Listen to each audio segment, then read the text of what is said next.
Bonjour à tous et bienvenue dans Les Têtes dans le Cloud, un condensé de news tech fortement influencé par l'actualité et l'écosystème Microsoft et animé par des passionnés. C'est la première fois que je pense que je change très légèrement ma phrase d'intro. Ouais. Et Oui, il faudra peut-être un jour vraiment changer toute la phrase. Toute la phrase, c'est ça. Elle Depuis commence à le te début. fatiguer cette phrase, Nicolas. Version je vois. 2026, tu Je vois. vois. On essaie de faire ça pour l'année on prochaine. reviendra au basique. Merci de nous rejoindre pour cet épisode spécial des Têtes dans le Cloud. Alors aujourd'hui, c'est la FabCon. On Enfin. est le 16 septembre. C'est ça. Exactement. On voit alors, c'est actualité à chaud. C'est le jour On de est la le keynote. soir, vous connaissez les spéciales. On est dans le dur, on vient de préparer ça pendant 1 heure et demie. On a bossé aujourd'hui, forcément, et pourtant, on est là pour vous délivrer toutes les informations de la FabCon 2025 qui s'est tenue à Vienne. Donc, c'est la deuxième de l'année. On avait couverte la première. Elle se tient encore, hein, je préfère te le dire. Ça a démarré hier avec le Partner Day. Aujourd'hui, demain, jusqu'à jeudi, là, c'est pour les clients et là, c'est les démos, voilà, C'est les démos, les en live, présentations. etc. Exactement. Elle se tenait et elle se tiendra pendant 3 jours. C'est ça. Et donc, pour le principe, vous vous en rappelez, notre but est de, on va dire, survoler les principales informations que vous ayez en condensé, tout ce qu'il faut retenir de la FabCon. Donc, on rappelle pour ces épisodes spéciaux. Alors, on rappelle, et puis déjà, je suis extrêmement impoli parce que je vais dire bonjour à Bruno quand même. Avant de démarrer, on est déjà dans le rush. Bonjour Bruno, merci de nous rejoindre aujourd'hui pour commenter cet épisode spécial. Je suis ravi de t'avoir à nos côtés. On a plein de choses à se dire et du coup, on va enchaîner parce qu'on part pour une grosse heure, je pense, de news, d'actualité. Il s'est passé pas mal de choses comme d'habitude. Alors, nous n'étions pas présents à la FabCon, alors on s'est nourri de la communauté, beaucoup. Et merci encore à toutes les personnes qui partagent sur LinkedIn, sur Twitter et qui nous permettent de suivre en live ce qui s'est partagé à la conférence. On a des super screens qui nous arrivent de partout. On a bien évidemment été alimenté par les blogs de Microsoft, les coms officiels, les LinkedIn officiels des product owners, etc. Donc on a suffisamment de choses pour vous dire ce que l'on en retient. Bien évidemment, on peut se tromper. Bien évidemment, on va faire beaucoup de suppositions. On n'a pas tout testé, mais ça, vous le savez. Et puis, mais on le fera. On testera et avec grand plaisir, quand on voit ce qui a été annoncé, il y a des choses, j'ai bien envie de les tester. Exactement. Et là, on fera une spéciale là-dessus. Donc peut-être pour démarrer sur la FabCon, je vais vous lire, et vous annoncer un peu 3 grands titres, je pense, qui résument bien ce qui a été annoncé. Il y a eu 3 grosses parties. Globalement, gros focus Data Factory. Première partie, on va en parler très largement aujourd'hui. Donc, le titre, même d'ailleurs, de l'article du blog de Microsoft, c'était Unify your data estate for the era of AI with Microsoft Data Factory. Tout est dit. Donc, Data Factory, c'est la solution qui va nous aider à faire de l'intelligence artificielle en entreprise. C'est comme ça que Microsoft repositionne le produit. On verra plus en détail pourquoi.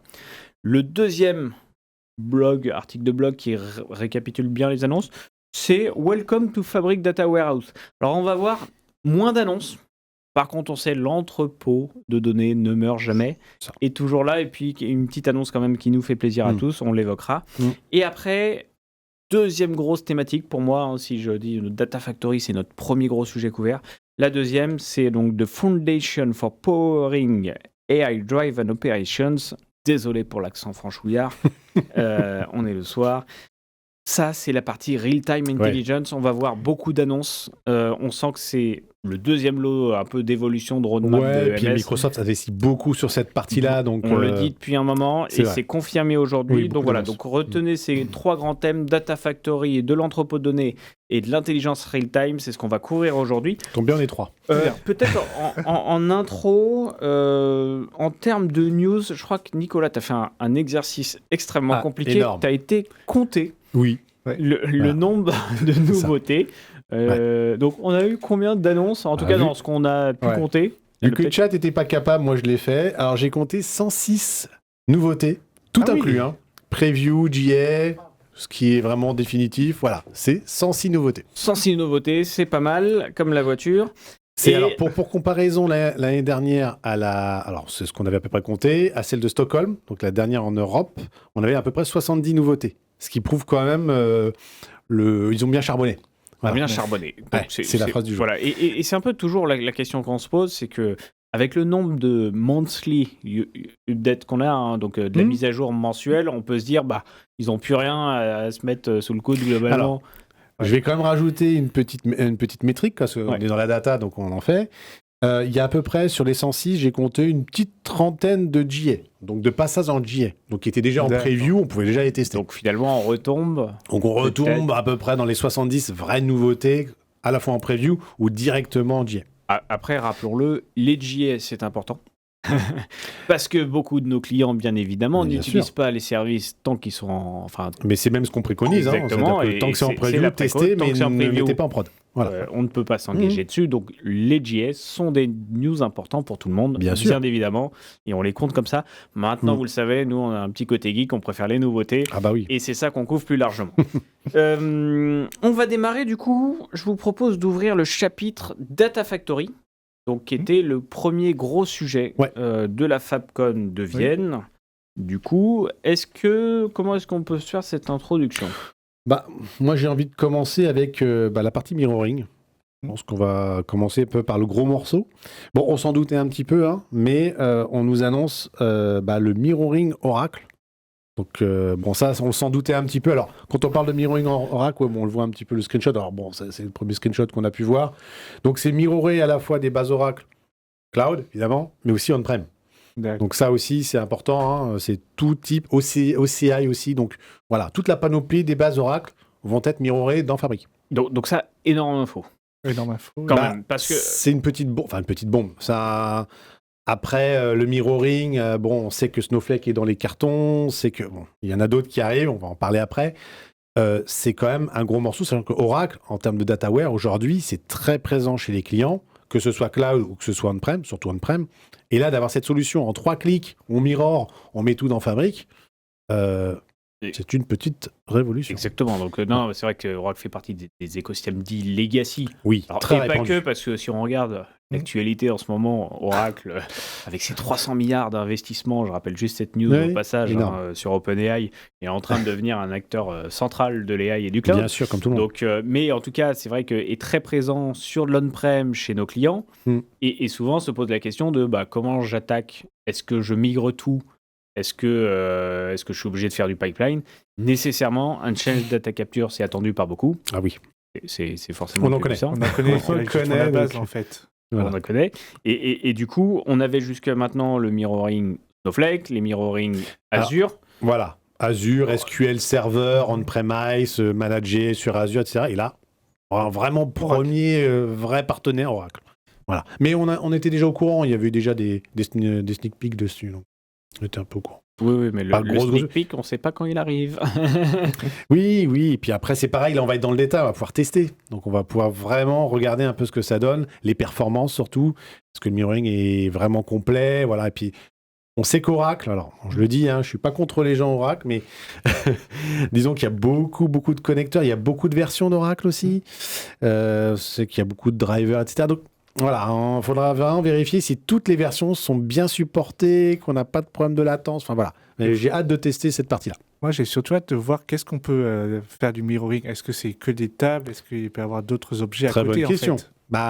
Moi, j'ai l'impression que oui, ça serait un peu tout objet, table, vue, mais voilà, encore une fois... Procédure stockée ou des contrôles procédure stockée. Je pense que ça va beaucoup être de la duplication de données. D'ailleurs, ça a été annoncé en sneak peek ou en preview ? Non, en preview. Alors, en preview. C'est de la... Alors, c'est de la preview, oui, c'est ça, c'est de la preview. Il y a également GCP BigQuery également en preview. C'est pas rien. Voilà, donc on l'a aussi. Alors, il me semblait que BigQuery, on l'avait aussi avant, donc je ne sais pas pourquoi ils nous l'ont remis. Mais voilà, BigQuery également, GCP. Et puis, dans les cartons... Alors, ça, quand même, pour rester dessus, pareil, gros écosystème présent sur le marché. Bien GCP, sûr. Un concurrent direct, bien évidemment, de Fabric, historiquement de Synapse et autres. On connaît pourtant beaucoup de clients qui mélangent les deux mondes. Ont du Power BI avec du BigQuery. Et souvent, on sait que pas l'idéal en termes d'autant, en termes de RLS, se pose beaucoup de questions.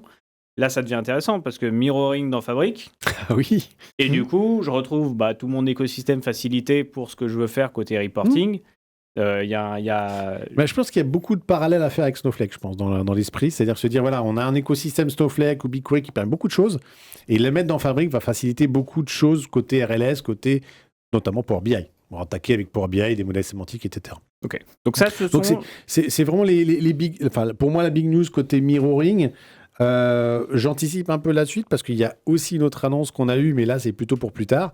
Surtout que, juste en revenant sur le sujet Oracle, je te coupe, mais Ouais. ça me rappelle un sujet qu'on a eu dernièrement où on regardait comment justement faire du mirroring Oracle. Et je crois que tu avais un système, mais c'était côté Azure. L'open mirroring? Ouais, tu avais un mirroring, mais avec t'avais pas un truc Gates ou je sais plus quoi qui nous permettait de faire ça côté Azure. Oui, tu vois, il y avait un truc comme ça. Oui, Open Gates ou un truc comme ça. Un truc comme ça que Oui, il y avait un truc comme ça qui. un système d'Oracle un que peu tu déployais CDC, dans oui. Azure qui faisait, mais du coup, tu n'étais pas dans Fabric, tu allais chercher le Oui. mettre en place dans Azure.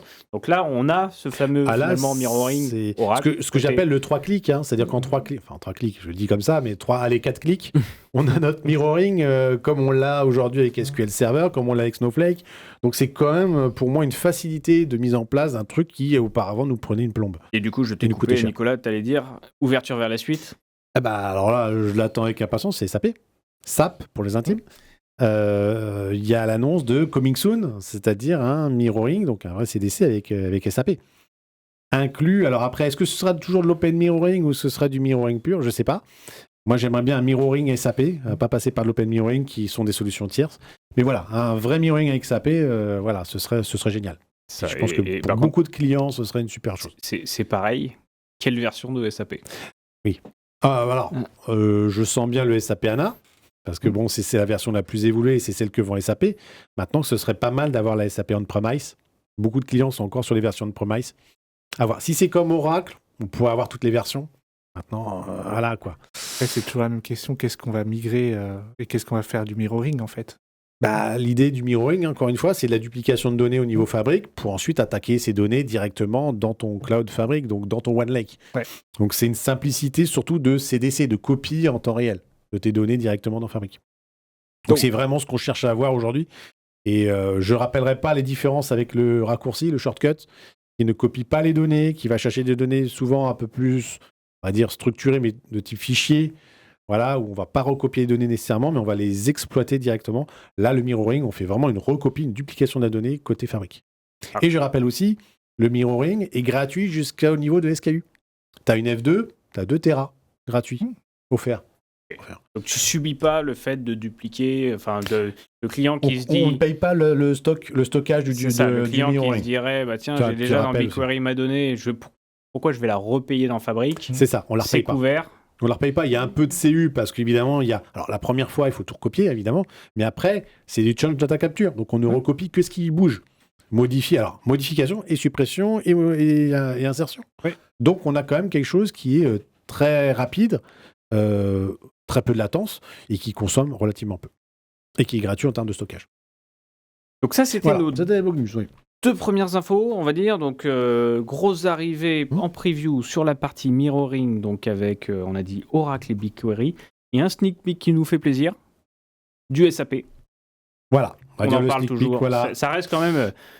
les connecteurs SAP dans le monde Azure Data Service, On sait que c'est pas historiquement, facile. ça n'a jamais été Mais on va facile. rester là, et c'est vrai que dès qu'il y a des annonces dessus, on est content. Parce que ça peut être un gain de temps. Quand on voit on va aller vite après sur là, parce qu'il y a beaucoup de choses à dire, mais quand on voit le panel d'entreprises qui utilisent SAP, je veux dire, on ne peut pas en rester tel qu'aujourd'hui c'est-à-dire avec du OData ou de la bricole. Et Voilà. pourtant. News suivante, Alors, les amis. oui. Qu'est-ce qu'on peut se partager? Bruno, est-ce que tu avais quelque chose? Au niveau du merge, justement sur les data warehouse, on peut en discuter. Aujourd'hui, on utilise toujours 3 objets. On utilise toujours des triggers pour faire l'insert, l'update et du delete, que Nicolas avait dit. Et c'est très lourd à supporter, en fait. Et aujourd'hui, bonne nouvelle, les merge. OK, on fait toutes les interactions en une seule commande. Donc, alors ça c'est le type de news. Non, mais tu vois, quand moi je la lis, ok, ça m'envahit. Forcément, je le pratique pas tous les jours. C'est tech, hein. C'est tech. Exactement. Et du coup, par contre, au lieu d'avoir 3 étapes, t'en as qu'une. Exactement. Ça fait tout en même temps, donc tu gagnes vachement de temps. Et c'est vrai, c'est le genre d'annonce quand t'es, en charge plutôt de la vision, stratégie, quand t'es DSI, t'en as rien à business tech, exactement. C'est pas la news que tu regardes. Toi, tu vas regarder justement les grosses annonces Fabric en disant tiens, le connecteur SAP, je suis content, j'avais du SAP. Putain, ça y est, ça va me coûter moins cher. Toujours, pourtant, dans les news, une fonction, un calcul, quelque chose qui sort où tout le monde se dit mais c'est monstrueux. C'est le petit truc. Donc le merge sur le data warehouse, grosse nouvelle. Yes. Pour les développeurs, je pense que c'est une simplification et mine de rien, peut-être une amélioration. Alors après, il faudra voir, on fera des tests. Mais peut-être une amélioration aussi en termes de performance. Et donc moins de consommation. Oui, puis de contrôle, parce que du coup, ça le fait un peu... voilà. Si on oublie le delete à la fin ou l'update, voilà, on a trois opérations, alors que là, avec le merge, on fait tout dans une seule fois et il y a moins de contrôle. Script, justement. Donc on a tout à portée de main. Ah, super. Ça, c'est pour moi aussi une grosse news. Hein. Donc, la news du merge à retenir. Alors ça, on avait switché côté entrepôt de données. On avait fini avec Data Factory. Oh non, il y a plein de choses. Bruno, alors c'est ta première, mais... Non, mais c'était une big new. On va commencer par les big news. C'est le premier truc que Bruno nous a dit en entrant, donc il fallait qu'il sorte. On le sent que le merge, il était à partager. On commence par les big news et puis après, on va y aller. Alors, il y a, pour rappel, sur les 106 avec les GA, etc., bref, on a à peu près donc 80, 70, 80 news. On a beaucoup de petites news. Alors, je dégrade pas le truc, mais on a beaucoup de petites choses, j'appelle des petits biscuits, des trucs par-ci par-là. Donc c'est vrai qu'il y avait énormément d'informations, encore une fois, pour nous à récupérer aujourd'hui. C'était assez laborieux, mais il y a beaucoup de choses et on a hâte de tester tout ça. Alors je vais vous parler de l'Upsert. Alors quelque chose qu'on avait déjà un petit peu, abordé. On avait déjà aussi l'information avant. C'est pas quelque chose il n'y a pas de grosse surprise, mais on a donc dans le connecteur Lakehouse, donc quand on se connecte à un Lakehouse dans la destination de notre pipeline, on a maintenant la possibilité de faire de l'upsert. Donc l'upsert, c'est tout simplement de l'insert et l'update, c'est la contraction des deux. Directement. Donc encore une fois, ça reste en preview. Donc je ne recommanderais pas évidemment l'utiliser dans un cadre de production, mais pour tester, quand on a l'habitude de faire soit de l'append, de l'overwrite et qu'on se dit tiens, j'ai des données à la fois que je dois updater en même temps que je dois faire de l'insertion de données. Ça montre que, on va dire que ça sera en GA à la fin de l'année. Donc on sent quand même que Microsoft s'améliore sur cette partie-là, parce que jusqu'à maintenant, c'est vrai que c'était encore assez limité sur la partie insertion de données, ingestion de données. Là, on va commencer à avoir des choses un peu plus sympas, telles qu'on peut les avoir dans d'autres systèmes. Donc, truc assez intéressant. Et justement, je voulais savoir sur les requêtes, est-ce que cela fonctionne aussi bien que sur une table avec des clés Alors là, c'est sur des tables. Là, c'est uniquement sur les tables. Pour l'instant, c'est les tables en Delta avec de l'Upsert. Maintenant, pareil, j'ai hâte de tester. On verra si ça va plus loin. Mais on a les tables. Donc, quand on a les tables qu'on récupère et qu'on inscrit ça donc avec le connecteur Lakehouse, donc la destination est un Lakehouse, on a effectivement cette fonctionnalité Upsert qui est apparue et qui permet de faire ce type d'insertion qui, ma foi, est quand même très répandu, il faut le savoir, dans le domaine de la Data Factory. L'Upsert, on en parle tous les jours. Et du coup, c'est toujours la question que tu peux te poser, c'est dire, alors c'est super, ça arrive, pourquoi pas avant? Et pourquoi pas dans 2 ans Mais là, bien sûr, mais c'est vrai que des fois, tu as l'impression que tu rattrapes quand même un écart sur le marché. Et, il y a de l'ajustement. Encore une fois, Microsoft a sa stratégie, elle a sa roadmap. Voilà, donc il y a des choses, effectivement, ils avancent beaucoup. Bon, on sait sur Copilot, sur plein de choses, le real-time, on va en parler après. Et là, c'est vrai que sur la partie Data Factory, on avait oublié l'Upsert, on avait oublié des petites choses de ci, de là, je vais en parler après. En tout cas, ça vient toujours. Le CI/CD, renforcer, densifier la partie Data Factory. Ouais. Sur le CI/CD, qu'est-ce qu'on doit se dire, du coup? Attends, moi, j'ai pas fini. Pardon. Trop vite, quand même. On enchaîne avec les copies de job dans les activités de pipeline. Donc, en fait, voilà.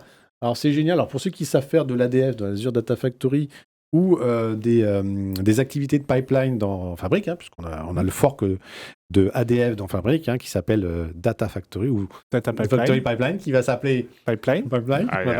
Ils sont forts chez Microsoft sur le renomming. Quel marketing. C'est pareil, je vous remets dans nos préparations. Je demandais à Bruno, c'est quoi ces grosses news? Il dit, j'en ai une, changement de titre. C'est la pipeline devient la pipeline. Bon, en tout cas, là, on a une nouvelle activité dans la pipeline qui s'appelle le copy job. Donc, en fait, c'est-à-dire que le copy job, c'était un item qu'on avait avant dans Fabric. Donc, on faisait une nouvelle item, copy job, qui permettait de copier de la donnée, vous le savez, de façon très performante, etc. Et là, on a maintenant le copy job directement dans une pipeline. Donc, quel est l'intérêt? On va pouvoir la scheduler. Le copy job, avant, on ne schedulait pas nécessairement. Là, on va pouvoir scheduler avec la notion de triggering directement dans dans une pipeline. Et puis c'est surtout qu'après, on peut conditionner, vous le savez, avec les pipelines, on peut conditionner si c'est réussi ou si c'est KO en échec. Et donc derrière, de faire jouer toute une pipeline, du coup, en fonction des résultats de notre copie. Donc voilà, c'est pas la big news, mais je trouve que c'est plutôt intéressant. Enfin, encore une fois, bon, c'est en preview, mais ça montre que, voilà, la pipeline n'est pas morte. Voilà. Au contraire. En fait, elle s'adapte. Hein. Elle s'adapte, oui, encore. Elle n'est pas tout à fait morte. Elle bouge encore, et tant mieux, parce qu'il y a encore beaucoup de gens qui font de la pipeline. Puis, il y a encore plein de choses qui arrivent aussi sur la partie ADF. Donc, non, c'est top. Donc, ça, c'était l'autre news. Je continue avec la possibilité également d'insérer les variables de librairie dans les copy jobs. Voilà, on a ça. Donc, on a... Ouais, c'est ça. Donc en fait, dans le copy job, donc encore une fois, là, je reviens au copy job initial, donc qui est vraiment, alors copy job, hein, pour rappel, c'est quand on sait pas faire du data factory, on va faire de pipeline, etc., mais qu'on va juste faire une action de copie de données brutes d'un endroit A vers un endroit B, l'endroit B étant en fabrique. Eh bien, on a la possibilité de créer un copy job, voilà, et c'est très graphique, hein. Source, destination dans des, c'est du wizard, hein, comme on dit à l'ancienne, next, et on y arrive. Le fameux low-code.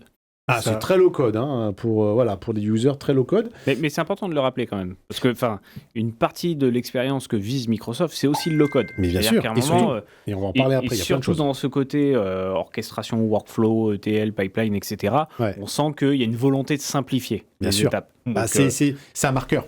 Par rapport à d'autres, alors je ne parlerai pas des concurrents, mais par rapport à des concurrents du même marché, le marqueur de Microsoft, la stratégie de Microsoft, c'est OK, on a un truc qui peut être pour des techs, on l'a vu tout à l'heure avec les merges, on rentre dans le détail, mais on peut être aussi pour des end-users avec le copy job qui est super simple à mettre en place. En 2 clics, on a notre copie de données et on a l'impression d'être un data engineer alors qu'en fait, on est un métier et on est quelqu'un qui est totalement fonctionnel. Donc, la possibilité maintenant d'utiliser des variables, donc on a, vous savez, la possibilité de faire des librairies de variables au niveau de fabrique, donc au niveau du workspace, et ben on va utiliser, alors ça j'aimerais bien le tester, on va pouvoir variabiliser notre copy job et dire par exemple, ben voilà, on a des dates de début, dates de fin, alors ça c'est le classique, c'est-à-dire qu'on va variabiliser ce qu'on va récupérer en termes de données. Plutôt que de faire un copy job brut de chez brut, on va récupérer toute la donnée, là on va variabiliser en disant, bah prends de cette date-là à cette date-là. Donc ça, ce sont mes variables. Donc ça c'est super intéressant, c'est vraiment le truc, enfin une des choses que j'ai vraiment envie de tester parce que je trouve que c'est plutôt intéressant. Et encore une fois, on est dans quelque chose de très user-friendly. Et je pense que ça peut encore se vendre. C'est très performant en plus. Donc pour des utilisateurs métiers, un truc facile à utiliser et très performant, c'est quand même assez rare. C'est bonus. C'est cadeau. C'est cadeau, voilà. Un petit clin d'œil aux Dataflow qui sont toujours très lents, mais on va le voir après, il y a des améliorations à donner. Autre chose également, on a... oui. On a également dans l'exécution de Dataflow. Alors, je ne sais pas si on a le screen sur les paramètres dans l'exécution de Dataflow. Ouais, c'est ça. Donc, on a aussi la notion de paramètres dans les Dataflow. Oui, c'est ça. Donc, on a aussi la même chose au niveau des Dataflow. Quand Nicolas dit c'est ça, pour ceux qui nous écoutent, pardon, c'est ce que vous voyez là. Ils voient l'écran et les screenshots qui défilent. Donc, on vous encourage, bien évidemment. On a la même chose côté Dataflow Gen 2. On a aussi la possibilité de variabiliser. Ça, c'est aussi la petite news sympa. Donc voilà, on a la possibilité avec les Dataflow de variabiliser, donc encore une fois, de mettre des variables début, fin, mais là, cette fois-ci, au niveau des Dataflow. Donc pareil, ça, je pense que je vous reviendrai là-dessus, parce que ça m'intéresse beaucoup, à la fois copy job, Dataflow. Je vous reviendrai avec une vraie démo, vous montrer un peu, essayer de voir un petit peu ce qui... C'est un peu le nerf de la guerre. C'est-à-dire, dans le quotidien de ce qu'on implémente, à un moment, toute cette partie Data Factory, c'est le nerf de la guerre. Donc, toutes les améliorations possibles seront bonnes à prendre et certains vont vraiment nous... Alors, il y a des améliorations qui amènent plus de latence, plus de... Voilà. Donc, ce que je veux tester derrière, c'est est-ce que ça marche bien, est-ce que c'est pas plus compliqué à mettre en place, est-ce que ça ralentit pas mon système ou ça consomme pas énormément de CPU sur ma capa. Justement, pour variabiliser, c'est une vraie valeur ajoutée pour les pipelines et pour tous les objets que tu as sous la main. Bien sûr. Oui, c'est ça. Alors la suite. Sur la partie copy job, tout ça, quand Microsoft en parle, ils annoncent qu'on peut facilement copier des pétabytes de données. C'est aujourd'hui, avec la copie activité donc dans la pipeline, l'objet le plus performant en termes de copie de données. Bon, maintenant, ça c'est du marketing Microsoft dans le réel, et puis il faut voir la capacité derrière. Voilà. Mais en tout cas, c'est un truc simple à mettre en place, performant. Voilà. Exactement. Et d'ailleurs, il y a eu pas mal d'annonces, je ne sais pas si tu allais l'évoquer, mais sur l'amélioration des perfs et la réduction des coûts. C'est-à-dire que tant côté donc data flow que côté data warehouse, quand on l'évoquera un peu après. Mais globalement, c'est de dire pour des requêtes équivalentes, globalement, sur les benchmarks, on divise par 10 le temps et on avait un certain nombre de stats qui passaient là pour un équivalent de 16 CU avant. Ouais. Aujourd'hui, en fonction de... Globalement, ça nous coûte moins cher après 10 minutes. Enfin, voilà, il y a une espèce de répartition dans le temps, mais qui fait qu'on va gagner jusqu'à entre 25 à 90% du temps dans la répartition dans le temps. Ouais. Donc, on a une espèce d'optimisation qui va jouer sur les CU. Et du coup, c'est aussi ce qu'on cherche, forcément. C'est que ça aille vite, c'est une chose, mais idéalement, que ça coûte moins cher. Ça coûte moins cher, que ça consomme moins, que ça soit plus performant, parce que derrière, évidemment, le coût peut très vite grimper, et on le sait notamment avec le real-time. Du coup, oui, je voulais dire une dernière chose sur le copy job. Je vous en ai parlé la dernière fois en termes de news. Job, tu viens d'en parler pas mal. Oui, la dernière petite chose sur le copy job. Vous avez la transformation de données, c'est-à-dire la possibilité, quand vous attaquez du CSV, de faire de la transfo, vous savez, vers du format Delta, directement dans le copy job. Donc là, ça c'est sympa aussi, c'est-à-dire qu'on va chercher des données type fichier plat, et on va pouvoir les transformer. La prochaine étape, c'est les Excel, les Excel, les JSON, etc. Donc, encore une fois, le copy job, bel objet, et franchement, moi je l'aime bien cet item, parce que je trouve qu'il est simple à mettre en place, et il est performant, et en plus, il évolue vite. Les news d'après, on n'a pas de screen. Alors non, désolé, j'ai pas de screen, j'ai pas de screen là-dessus, parce que pour l'instant, personne ne l'a vu. C'est le nouveau panneau de sécurité dans le OneLake Catalog. Alors, OneLake Catalog, alors c'est pour ceux qui font de la gouvernance. Le OneLake Catalog, c'est un onglet dans Fabric, donc sur l'interface, dans l'expérience Fabric. Il n'est pas disponible dans l'expérience Power BI, qui permet d'avoir une sorte... Alors, je vais sortir le mot. Un purview intégré dans Fabric. Donc, on a un onglet gouvernance, d'accord, un onglet donc OneLake Catalog, donc avec les catalogues de données, un onglet gouvernance qui permet de faire plein de choses. En gros, ça ressort beaucoup de métriques sur l'usage. Et qui fonctionne sans purview. Et qui fonctionne surtout sans purview. Donc, c'est là où il faut faire attention sur le purview intégré dans Fabric. C'est purview intégré sans avoir acheté la licence. Voilà. Exactement. En tout cas, il y a une partie des fonctionnalités qu'on pourrait faire avec un purview. C'est ça. Qui sont disponibles dans Fabric dans cet onglet nativement. Sans voilà. Alors, il y a un nouvel onglet qui va apparaître. Il n'apparaît pas encore. C'est l'onglet Security. Et qui portera sur la sécurité. Merci Nicolas. La sécurité dans Fabric, c'est RLS, OLS, CLS, OneLake Security. Donc en fait, c'est tous mes objets. Quels sont mes objets? Comment ils sont sécurisés? Est-ce que j'ai un objet avec du RLS? Est-ce que j'ai un autre avec du RLS, etc. Comment ils sont approuvés? Bref, on n'a pas de screenshot. Mais moi, ça m'excite grave parce que je me dis, en termes de gouvernance, avoir un endroit où on récapitule tout ce qui est lié à de la sécurité dans Fabric. Aujourd'hui, à part utiliser Purview, j'ai rien. Oui, et puis Purview va pas aujourd'hui sur ce chemin, à proprement parler. Après, je sais pas sur quel chemin va Purview, je suis désolé. On n'a pas eu le temps d'annonce d'ailleurs. On se l'était évoqué entre nous en disant je pense qu'il va y avoir des choses sur Purview et au final, pas tant que ça. En tout cas, on n'a pas relevé. Il y avait une histoire de default. Ah oui, le default label. Je l'ai en vrai. Alors bon, ça c'est la petite news, effectivement, un label de sensibilité par défaut maintenant. Effectivement, bon voilà. Sur les domaines applicables. Oui, mais du coup, c'est vrai qu'on attendait beaucoup plus ça, c'est Purview. C'est la surprise. Par contre, en effet, c'est peut-être là où est l'enjeu, c'est que, moi, ça m'a toujours choqué que dans Fabric, à un moment, nativement, on gère pas la gouvernance. À proprement parler, que la gouvernance ne soit pas une feature. C'est-à-dire qu'on dit, faut pas déployer sa plateforme sans faire de la gouvernance, et pourtant, on n'a pas de workspace.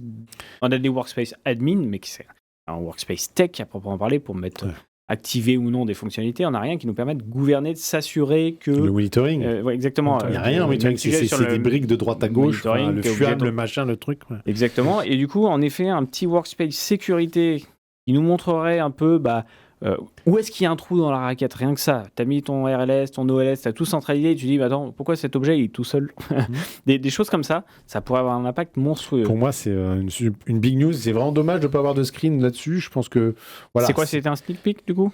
C'est une annonce, mais il n'y a pas de screen dessus. Ok, voilà, en tout cas, on n'en a pas vu sur les réseaux ou sur les blogs. Et moi, pour l'instant, j'ai été voir, je ne l'ai pas vu aussi sur le tenant. Exactement, donc il y a peut-être eu à la FabCon des diffusions. Peut-être que quand vous allez revoir le review, souvent dans les 1 ou 2 jours qui suivent On a le live de la Fabcon qui est publié par Microsoft sur YouTube, donc peut-être qu'à ce moment-là, vous aurez plus d'infos que nous. Mais en tout cas, affaire à suivre sur la partie sécu. Je continue, j'ai presque fini. Hein. Petite news sympa, tout simplement. Alors, le OneLake Explorer, qui est une application Windows qui permet donc de positionner des fichiers plats, CSV, etc., dans le OneLake, directement à partir de Windows. Et bien maintenant, on va pouvoir télécharger. Petite news, hein, mais on va pouvoir faire dans l'autre sens. On va pouvoir télécharger les fichiers qui sont déjà dans OneLake, d'accord, via le OneLake Explorer. Donc, alors, petite news, mais pareil, hyper importante d'un point de vue expérience utilisateur, parce que le côté à la OneDrive, c'est ça. De la synchro Windows sur le desktop, il est quand même hyper attendu, utilisé par beaucoup de business users qui se disent bah oui, voilà, moi j'ai créé mon fichier, on m'a dit de le mettre sur le data lake, je le mets dans le OneLake via l'explorateur, c'est assez simple. Oui. Et c'est vrai que l'inverse est possible, c'est que finalement je sais qu'il y a de la donnée auquel j'ai droit, attention, c'est tous les bons niveaux de sécurité évidemment, dessus, toujours. Et je me permets de le télécharger finalement depuis mon explorateur. Je prends. On reste dans le OneDrive de la donnée. Hein, donc on reste dans le OneDrive de la donnée, exactement. Oui, alors là, par contre, j'ai des screens. Voilà, l'accélération des exécutions de... Alors là, on parle du Dataflow Gen 2. Alors, j'ai toujours j'ai toujours un peu de compassion, mais voilà, c'est du Power Query, donc voilà, ça me rappelle ma jeunesse avec Power BI, si on peut appeler ça une jeunesse.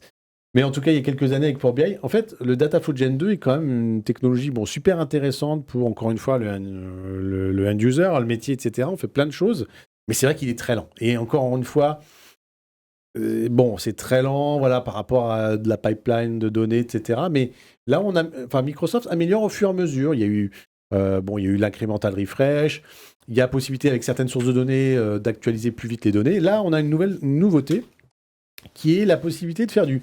Alors, vous l'avez, la petite coche en bas, le Enable Only Preview, in Preview, c'est-à-dire que plutôt que de réexécuter, alors ça c'est super, plutôt que d'exécuter toutes les étapes, en tout cas c'est ce que dit Microsoft, en fait en cliquant dessus, on va uniquement faire la preview de cette partie-là. Ce qui va permettre, quand on va vouloir réactualiser les données pour voir un petit peu de transformation, etc., n'exécuter que certaines étapes et pas repartir de la première étape qui va aller chercher nos données sources, etc., etc. Donc, mécaniquement, on va gagner du temps dans l'utilisation des Dataflow Gen 2. C'est plutôt un truc intéressant, je trouve. En tout cas. Et je reviens sur ce que j'ai évoqué juste avant, sur les nombreux stats partagés sur l'amélioration du coût et la performance. Donc, il baisse du coup ce qu'ils appellent le rate, donc le ratio minimal qui était de 16 CU passe à 12 du coup. Donc, parce que Microsoft a dit on vous a entendu, le Dataflow est trop cher. Donc, du coup, on va vous le facturer moins cher. Et la deuxième chose, c'est que sur les stats partagés, il parle de la nouvelle expérience avec le Modern Query Evaluator et la capacité de paralléliser les exécutions. Les stats partagés sur leur benchmark, c'est que pour globalement quelque chose qui devait durer 16 secondes, on le traite aujourd'hui en 1 seconde 7 avec le Dataflow Gen 2.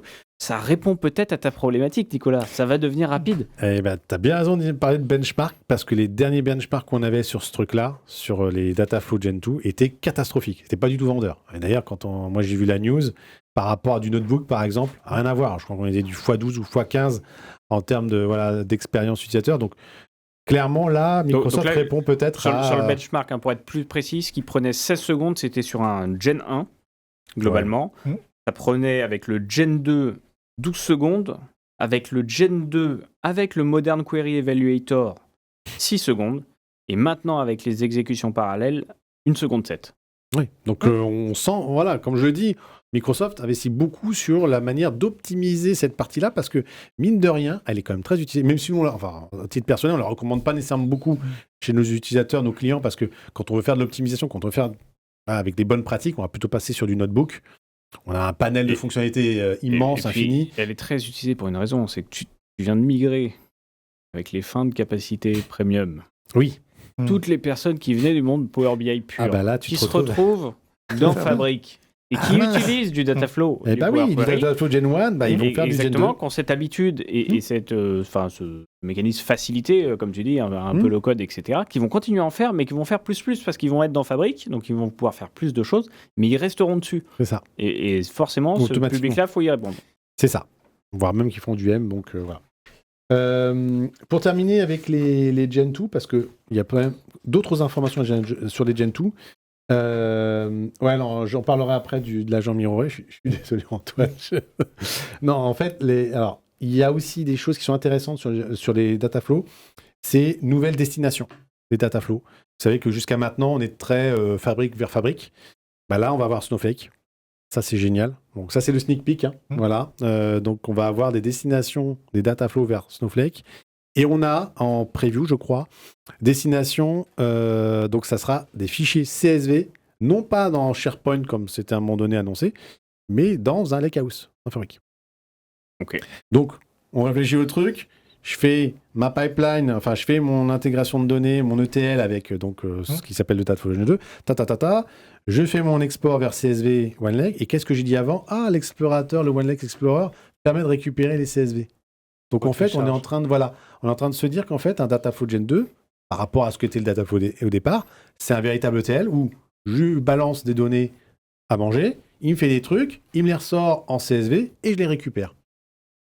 Ça, c'est aussi quelque chose d'assez nouveau, puisque jusqu'à maintenant, les Dataflow, ça n'alimentait que des objets soit Power BI, soit Fabric, c'est-à-dire une table, essentiellement dans un lakehouse ou un warehouse. Maintenant, on commence à avoir des choses qui partent sur l'extérieur, Snowflake, et je pense qu'il y aura d'autres choses après, et surtout du CSV qui permet encore une fois de réutiliser ces données. Donc c'est vraiment une bonne chose. Voilà pour les Dataflow Gen 2. Et puis, la dernière news que je voulais parler, c'est sur les Data Agent. Alors ça aussi, ça a changé de nom dernièrement, puisqu'avant ça s'appelait... D'ailleurs, je ne me souviens même plus du nom avant. Mais ça a changé de nom il y a 6 mois. J'avoue, je me souviens même plus. Avant. Il y a DataIA, non je me souviens plus du truc. Ah non, c'était les AI Skills. Les AI Skills. Voilà. Ah, il y a plus de mémoire que moi. Donc c'était les AI Skills qui sont devenus les Data Agents. D'accord, pour la petite histoire. Et maintenant, on a possibilité, avec les Data Agents, de se connecter à des bases mirrorées. Et ça, je trouve ça super intéressant. Parce que, on voit de plus en plus, avec Oracle, SQL Server, demain en SAP et peut-être d'autres bases, en fait, on va pouvoir interroger avec le Data Agent qui, en fait, a un copilot branché sur mes données, directement des données qui sont mirrorées. Vous imaginez un peu le trip. On a des bases Oracle on-prem ou SQL Server on-prem. Par la Data Gateway, on mirror machin et on plug un copilot dessus. On le rappelle, le Data Agent qu'on déploie en 3 clics pour le coup, même en 2. Hyper facilement et qui presque, je vais dire, à la différence d'un copilot, mais parce que la fin n'est pas la même, mais la techno est la même, c'est qu'on est sur une IA générative qui est vraiment faite pour comprendre l'environnement data, et notamment du modèle sémantique, de la base relationnelle, et qui ne va pas bêtement sortir les chiffres, mais aura un peu plus d'analyse et de compréhension du modèle. Et donc un vrai impact, parce que souvent, les utilisateurs veulent juste poser des questions sur la donnée. Ce fameux j'aimerais interroger ma donnée, c'est le Data Agent qui le fait. L'autre point, c'est que d'ailleurs, ils ont annoncé pas mal de nouveautés sur la partie Copilot, je crois, sur l'amélioration de la génération de SQL. Il y a eu pas mal d'annonces. Alors, c'est vrai que bizarrement, ça a été... Alors, encore une fois, on n'a pas tout vu. Non, entendu, mais si on reprend ce qui ressort un peu de la Fabcon, ça a été moins teinté IA. On sent que c'est vraiment là le socle qui va préparer l'IA qui a été présenté par Microsoft, plus que les dernières news et Fabcon où c'était de l'IA un peu partout, du Copilot, du Data Agent, etc. Qui génère tout, qui fait tout. Il y avait que ça. Et là, ce qu'on nous a dit sur la partie Copilot, c'est que globalement, il s'améliore en SQL. Alors, c'est bizarre à dire, mais ça reste de l'IA générative, génère du code comme elle génère du langage, et forcément, elle peut se tromper, elle peut être meilleure. Bien sûr. Et là, de ce que j'ai lu globalement, il aura un meilleur accès à la documentation sur toute la partie SQL, et du coup, de meilleures performances sur la génération de code. Ça va aussi avec toutes les évolutions qu'on a un peu sur le marché, aussi en IA générative, sur la génération. C'est pas lié au RAG tout ça un peu aussi, quand même. Comment ? Pas du RAG derrière ou pas ? Non, tu peux ? Alors, la connaissance avec de Alors, l'analyse de... si tu as du RAG, enfin nécessairement ton IA générative fait du RAG parce qu'elle va chercher dans la documentation. Ah, c'est ça. Ouais. Donc tu as peut-être un accès supplémentaire à de la doc que tu n'avais pas avant. C'est-à-dire qu'avant, il pouvait t'aider à générer le code, mais il te répondait pas réellement sur de la doc validée, certifiée, mise à disposition. Là, ils ont peut-être fait une grosse base de connaissances SQL Voilà. mis derrière Pour mettre un peu et plus- qui va le booster finalement. C'est plutôt que d'avoir une connaissance généraliste que l'IA l'IA générative a. Là, une connaissance boostée par Microsoft sur le monde SQL, bah, ça pourrait faire sens avec un vrai agent Copilot qui connaît très bien le SQL. SQL, ouais. C'est vrai que j'aime bien challenger cet agent SQL parce que finalement, on se rend compte que c'est très procédurier lorsqu'il construit ses requêtes SQL sur les agents. Et j'aime bien challenger pour voir est-ce qu'il est capable d'appliquer les bonnes pratiques, est-ce qu'il est capable d'appliquer les bonnes procédures, comment est-ce qu'il fonctionne et au niveau des fonctions aussi. En 2025, on va avoir une battle Bruno Copilot. Moi, je vous le dis. On verra. C'est ça l'avenir, on verra. Non, mais tu sens que quand il dit j'aimerais bien le challenger, c'est que tu sens qu'il y a un aspect de compétition chez Bruno. Je ne veux pas vous monopoliser, je vais juste vous parler de la roadmap du coming soon parce que Vas-y, c'est très on excitant. t'écoute, on est là pour ça. Autant tout ce qu'on a dit là, c'est super, mais ça reste des petites choses. Moi, je vois des trucs extraordinaires qui vont arriver. Enfin, extraordinaires pour un vieux de la vieille comme moi. Déjà, le coming soon, le SSIS in Fabric. Alors là, je peux vous dire que j'en tombe des nues. Je me demande même s'il n'y a pas L'enfer. Moi, il n'y a pas une faute d'orthographe dans le truc. Alors, SSIS in non, mais c'est Fabric. vrai que c'est incroyable. Un sneak peek SSIS in Fabric. C'est énorme. On l'avait bien attendu, côté Synapse. Et le problème, c'est qu'on va retomber dans des discussions de clients qui vont nous dire mais pourquoi on ne ferait pas du SSIS dans Fabric ? Ah, mais c'est... Et alors, pourquoi pas ? J'ai envie de dire, si vous aimez faire du SSIS et que vous pensez que c'est l'avenir, on a zéro... Ah, mais là, le Fabric est bien pour tout le monde, il nous Microsoft casse le l'a truc, dit. Là. Depuis Ouais. longtemps, on dit que le CSIS, on va dire que c'est presque mort en termes de techno, le déploiement de package, etc. Et là, on est en train de nous dire, en fait, on va développer ça dans Fabric. C'est ça. Et encore une fois, enfin, on comprend aussi les habitudes. Il faut le rappeler, il y a beaucoup de personnes qui continuent de travailler sur bien SSIS. sûr, on ne dénigre pas. Hein, on ne dénigre pas. Et ça correspond d'ailleurs avec ce que Microsoft disait sur Fabric, que peu importe le langage que vous utilisez, d'où vous venez en termes de monde technologique, dans Fabric, normalement, vous allez pouvoir faire de tout. Maintenant, philosophiquement, c'est plutôt ça notre point, c'est que le SSIS représente le monde d'avant chez Microsoft, et une manière de faire qu'on a fait pendant longtemps, mais on n'est plus censé faire. Et du coup, Fabric et la nouveauté amène une vision nouvelle. Alors, c'est toujours avec le côté... Vieux, quand même, Moi, j'attends COBOL sur Fabric bientôt. Non, mais c'est ça. C'est surtout plus pour attirer les anciens vers la nouvelle technologie petit à petit. Après, ils vont décommissionner. Moi, je pense que c'est pour rassurer aussi beaucoup de clients qui sont encore beaucoup sur SSIS, mine de rien, en on-premise, et qui se disent la marche pour aller sur Fabric, tu refais tout. C'est du rework complet. Donc là, c'est dans ça, l'ADF... c'est le fameux... Est-ce que ta migration, en gros, tu pourras reprendre tous tes packages, les rejouer dans Fabric et après, du coup... c'est ça. Moi, j'attends de voir. Hein. Et alors, ça se fait toujours mal, souvent, quand on fait ça, parce qu'on hérite de notre passé, nécessairement. Oui. mais par contre, c'est aussi peut-être pour ça. C'est vrai que tu as raison, c'est que sur un monde full SQL Server, on a tout à redévelopper en Fabric. Certains clients ont des choses sur lesquelles ils veulent gagner du temps et vont réexécuter leur package dans Fabric. On le faisait sur Synapse. Souvent, bien évidemment, on le déconseillait aussi pour plein de raisons. Mais on a SSIS. Alors après, ton SQL Database, c'est notre nouveau sujet. C'est la nouvelle la venue, exactement. 2025, SSIS dans Fabric. Alors, quelques autres choses aussi également intéressantes. Pareil, dans la même veine, les dataflows dans ADF pourraient être upgradés vers des dataflows Gen 2. Alors ça aussi, c'est pareil. Je trouve ça incroyable parce que maintenant, on se dit, quand tu as fait des dataflows dans ADF, c'est mort, c'est notre techno, ça passera jamais. Et en fait, a priori, upgrade to Dataflow Gen 2, ça voudrait dire quoi ? Ça voudrait dire, pareil, c'est du coming soon, c'est posé comme ça. Il y a quoi ? C'est quoi ? C'est de la migration ou c'est de la montée ? C'est-à-dire qu'il y a un outil qui va pouvoir faire de l'upgrade vers du Dataflow Gen 2 sans développement. Pareil, moi j'ai des clients qui font beaucoup de Dataflow sur ADF. On leur dit aujourd'hui, redéveloppe en pipeline ou en notebook. Surtout en notebook. Et là, ou en Dataflow Gen 2, mais tu es obligé de le redévelopper. Donc là, c'est quand même un sacré truc.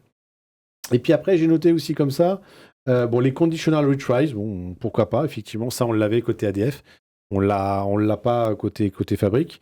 Les schedule pipeline run as, on va pouvoir aussi exécuter des pipelines, pas simplement avec l'utilisateur qui a créé la pipeline, mais avec d'autres typologies d'utilisateurs, donc ça peut être aussi intéressant. Donc voilà, un petit peu en rapide, j'essaye de voir aussi. Alors on vous avait dit que la grosse partie, c'était sur la partie Voilà, il y a les Data merges, Factory. il y a les merges CDC, Data to Fabric Lakehouse. Donc, à voir aussi si on peut faire du CDC à l'intérieur de Lakehouse, à l'intérieur de Fabric. Moi, je pense que c'est aussi une bonne chose. Et puis, qu'est-ce que j'avais vu aussi Ouais, les Trunked Destination dans Copy Job. En gros, on va pouvoir vider les destinations et refaire le Copy Job derrière. Voilà, des choses quand même intéressantes. Bon, je tout trouve, ça, vraiment. c'était la petite partie sneak peek. Hein, donc, globalement, Oui, c'est le souvent ce qu'on coming soon. voit. Il y a 3 viendra. colonnes chez MS, les GL, les previews et les Voilà. sneak peeks. Il Sneak y a peek, l'incrémental copy à partir de requêtes. Enfin bref, on ne sait il y pas a quand vraiment ça des choses sortira. super intéressantes. Voilà, c'est pour plus tard. Mais en tout cas, sur la partie. On pour revenir sur retient quand même. le c'est- support DBT. Ah oui, l'auto-update des data gateway sur du on-premise. En gros, on pourrait imaginer un truc qui va updater les capacités de la data gateway on-premise. Alors, je sais pas trop, mais c'est annoncé comme ça. Enfin, il y a des trucs sur les coming soon, moi, ça me Ça vend paraît du pas rêve. mal. Ça a l'air pas mal. du tout, Bon, ouais. à part le SSIS, où là, j'ai plus de la curiosité malsaine. Mais voilà, pour le reste, C'est un je peu trouve que le caméo des Fabcon. Tu vois. Bah, c'est un peu, voilà. C'est à la On fin, vous à la donne des toute fin. biscuits, Là, revient toujours. Voilà, le one more thing. Ouais, le one more thing. Voilà, en tout cas, sur la partie Data Factory, on a quand même de belles choses et c'est assez complet. On va peut-être fermer du coup la Ouais. partie Data Factory. On n'a rien oublié, je pense. On était ouais, quand je même. vais pas fait vous le tour, lister quand tout ce qui même. passe en JA, mais voilà, de toute façon, vous aurez l'occasion, on vous filera les liens, mais il y a énormément de choses aussi. qui passe en JA. Exactement. Sur la partie, donc notre deuxième partie beaucoup plus courte, on va dire, Mhm. en termes d'annonces. Donc la partie Data Warehouse, entrepôt de données. On l'a évoqué assez rapidement dans l'épisode, hein, c'est l'arrivée du merge, on va pas revenir dessus. Une grosse Qu'est-ce news. qu'on a eu d'autre sur la partie entrepôt de données en termes d'annonces? On a parlé des data agents également. Exactement, tu as raison. C'est l'arrivée du Data Agent sur la partie entrepôt. Ouais. Donc, alors c'est dommage, c'est vrai que le Data Agent, quand on le créait, bah, on pouvait requêter plein de choses sauf les entrepôts. Ouais. Oui. Et, voilà. Bon, après, du voilà. One Lake, du Lakehouse, Oui, bon. du modèle Ouais. sémantique, mais pas l'entrepôt. Et Voilà. Ouais. Ça fait sens de voir le Data Agent maintenant Mm. arriver sur la partie entrepôt. On a eu pas mal d'annonces aussi de Microsoft qui a réaffirmé les performances des entrepôts de données. Et d'ailleurs, la manière dont ils l'ont présenté, c'était de dire que c'est quand même basé sur des technologies qui existent depuis 2020, donc c'est pas nouveau l'entrepôt. Un petit côté un peu rappel de on vient de loin et c'est pas de la nouveauté, mature, c'est mature. voilà, c'est pas 2023. Ils ont rappelé qu'ils avaient fait une quarantaine d'améliorations de performance sur l'entrepôt, hein, sur le data warehouse, Mhm. qui amenait à peu près, d'après eux, une amélioration de 36% de la performance en un an. Mhm. C'est pas mal. Ouais, c'est appréciable. C'est pas mal. Ouais. Et après, on avait quelques stats qui ont été partagés, par exemple, donc des témoignages qui expliquaient que sur de la requête complexe, des choses qui dans Synapse avaient pris 64 heures pour processer 80 terabytes de données, bah aujourd'hui, dans le data warehouse en Fabric, on mettait 29 heures pour en faire 400. Alors, moi, j'ai du mal sur ces parallèles. J'ai regardé l'équipe en disant, bon, Ouais, le rapport, vous pouvez pourquoi pas on me faire reprend 400, voilà, pourquoi quelque on fait chose pas disant- 80-80 Bon, bon. pour dire, c'est beaucoup plus en beaucoup moins de temps et c'est néanmoins significatif parce que il y avait aussi ce côté, Fabric, c'est un peu Synapse revisité, etc. Ouais, bah non. Bah, ils ont abandonné Synapse, disons-le. hein. Exactement. Non, mais Donc pour ça fait certains 2 clients, ans que Synapse n'est plus mis à jour, donc bon. certaines personnes font encore le parallèle en disant, on avait le data warehouse côté Synapse déjà Ouais, mais et c'est le même. C'est plus le même, on n'est plus sur les mêmes Bien technos, sûr, on le bien voit, sûr. c'est significatif Bien en sûr. termes d'évolution. Et du coup, voilà. Donc, il y a eu pas mal de communication sur cette partie-là. L'annonce d'un petit outil de migration. Alors, moi, je les aime bien, ceux-là, parce que chaque année, enfin, pas chaque année, à chaque outil, il y a l'outil de migration. On l'avait eu sur Synapse. Et je me rappelle de ce nom. Alors, c'était quoi à l'époque Je vais vous le dire, moi, ça s'appelait Synapse Pathway. Il l'avait annoncé lors d'une conférence. Et il te disait à l'époque que tu pouvais migrer du Snowflake potentiellement, c'était déjà le début de la guerre Snowflake, vers Synapse facilement, du SQL Data Warehouse vers Synapse facilement. Magique. Alors, on n'en a plus jamais entendu reparler après l'annonce. Après, c'était sur Fabric. Ça n'a pas été industrialisé. Donc, mais néanmoins, on a un petit screenshot, je crois, peut-être sur la partie outils de migration. Voilà, on a une petite fenêtre qui nous explique qu'on va pouvoir, à un moment... Il fait tous. On a perdu Antoine. Ouais, voilà. C'est tout ce qu'on sait. Ah oui. C'est qu'on va sûr. pouvoir C'est- importer globalement un historique vers Fabrique. Alors, à voir en démo. Maintenant Ouais. j'ai envie d'y croire aussi parce que c'est aussi le nerf de la guerre. C'est-à-dire que j'ai envie de dire presque le provider qui arrive à craquer le code des migrations Ah, facilement gagnera beaucoup de parts de marché. c'est sûr. Donc pourquoi pas. Et en plus, par rapport au fameux Synapse Pathway, là, c'est directement intégré, Oui, on va dire, l'interface. comme features dans l'interface. Pourquoi pas. Affaire à suivre. Oui, clairement. Et d'ailleurs, je vois ce sujet de migration, on l'avait peut-être déjà a priori, non? C'est qu'il est passé en GA. Alors, on avait des migrations de pipeline côté ADF. Ouais. On avait des choses. Alors, côté. Ah non, pardon, c'est l'assistant de migration qui est devenu GA. Pardon, c'est pas l'outil de migration. Qu'est-ce qu'on a d'autre à évoquer? J'aimerais bien évoquer les sujets de CI/CD, justement, parce qu'on a de très belles annonces Important dessus. aussi. Bien sûr.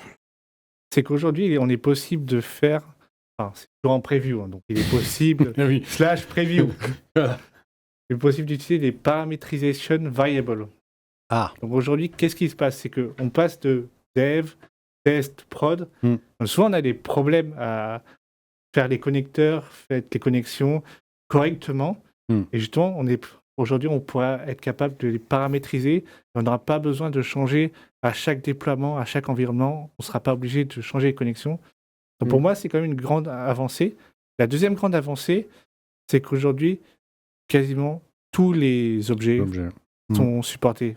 Il manquait quelques-uns comme Data Explorer et Data Agent. C'est ça. Donc, c'est fait. C'est fait. On peut tout. On a eu une slide passée qui disait 100%, 100%, 100%, tous les objets. Est-ce que les folders y sont?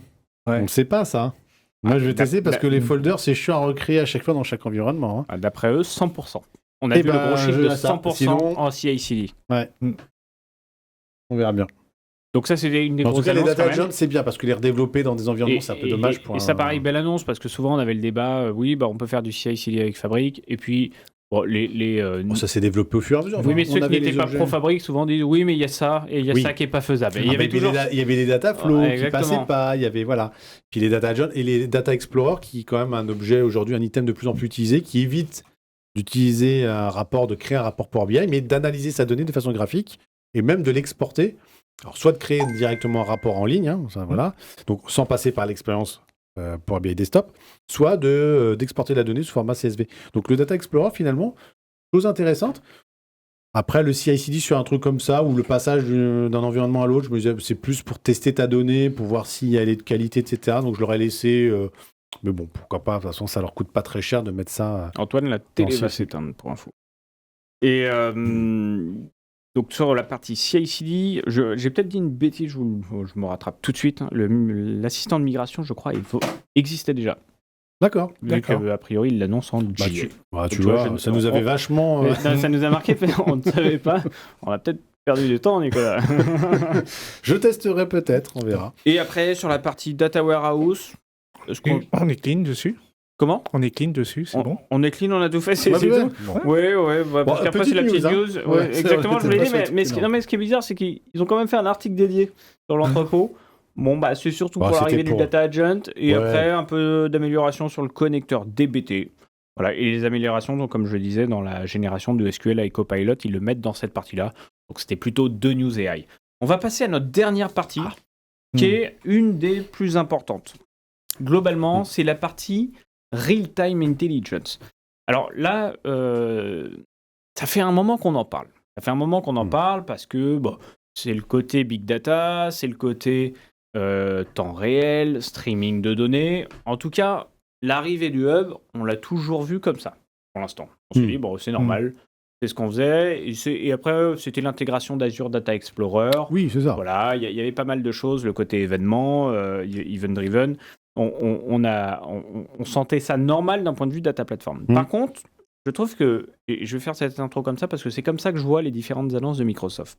On est en train de passer du côté Real-Time Hub avec l'Event House, etc. C'est ce Oui, qu'on le avait. event stream, Donc, c'était ton petit endpoint à la des fin. workspaces qui nous permettent de gérer de la donnée en temps réel et de T'as ton gérer petit de l'alerting. Voilà, et puis tu as ton petit dashboard Du de temps dashboarding, réel, etc. ton endpoint. Et on est en train de passer d'un monde donc purement real-time à ce qu'on appelle la real-time intelligence. Et petit à petit, on a vu ce terme arriver chez Microsoft avec la notion d'intelligence sur de la donnée temps réel. RTI, ouais. Exactement. Et par contre, que l'on pouvait faire en real-time intelligence, aujourd'hui, on le faisait nous-mêmes. C'est-à-dire qu'en travaillant cette donnée, peut-être en déployant un modèle dessus avec du notebook, etc., on arrivait à faire cette fameuse real-time intelligence, mais rien de vraiment très intégré. Et aujourd'hui, il y a eu pas mal d'annonces autour de ça. Et ce qui est intéressant, d'ailleurs, c'est cette première image là qu'on va voir à l'écran, c'est que Microsoft, cette petite slide animée, nous explique que finalement, le real-time hub, c'est ça qui va alimenter les agents de demain. D'accord. Et j'aime bien cette vision, et c'est là où je vous redis que je pense que cette FabCon, elle est dédiée un peu, on a fait beaucoup de FabCon qui étaient liées à plutôt l'arrivée de l'IA dans Fabric. Oui. Et aujourd'hui, ça repositionne vraiment pourquoi Fabric va être la plateforme pour l'IA, le socle. On se posait pas mal la question. Et en tout cas, de quelles évolutions on allait voir venir dessus. Et là, ce qu'on voit, c'est que finalement, on dit, demain, si vous voulez avoir un agent, une IA, qui en temps réel prend des décisions, il faut qu'elle ait forcément une plateforme qui le permette. Et surtout qui permette de gérer du temps réel, d'agir, de pouvoir observer, ce côté observabilité, tout ça. Donc ça, c'est le premier sujet. Cette slide intro, je la trouve assez intéressante parce que on part du côté, finalement, Fabric, c'est pour faire de l'IA. Fabric, c'est pour les agents. Et les agents, on sait, c'est le côté proactif, c'est le côté temps réel, c'est le côté prise de décision. Oui. Et du coup, donc ça, c'est la première chose qui m'a marqué dans les annonces. La deuxième chose, quand on va aller sur la slide suivante, c'est globalement... Alors, je vais aller même sur la troisième, tu sais quoi. On devrait répéter plus, mais on ne le fera jamais. Non. Non, voilà, sur cette slide, elle est assez intéressante. Ouais. C'est où est-ce que la real-time intelligence va avoir un impact, globalement. Enfin, qu'est-ce que va pouvoir manipuler en termes de données la real-time intelligence. Bien sûr. Donc, si on regarde, c'est qu'avant, on était plutôt sur de la donnée temporelle. C'est normal. On gérait du timestamp, de la durée. On regardait de l'évolution dans le temps et on faisait de la série temporelle assez classique. Donc ça, c'est le monde dont on vient, en tout cas celui qu'on manipulait. Et notamment toute cette gestion un peu de la notion de log, etc. Là, on ouvre deux nouvelles portes. Alors, on pouvait faire un petit peu avec Azure Data Explorer, mais on va voir qu'il y a beaucoup d'optimisations proposées, notamment sur la partie spatiale avec l'intégration des maps. Aujourd'hui, c'est vrai que la partie map, on avait Azure Data Explorer historiquement et l'Event House, etc., qui nous permettaient globalement de gérer cette donnée. Alors, pas l'Event House, du coup, la partie real-time, qui nous permettait de gérer cette donnée. Par contre, derrière, pour la visualiser, on reposait sur pas grand-chose, et plutôt après les rapports Power BI avec les visual maps historiques, et on n'avait pas une intégration réelle en termes d'expérience utilisateur de bout en bout. Donc, la deuxième chose que l'on voit que Microsoft ouvre, c'est la partie spatiale.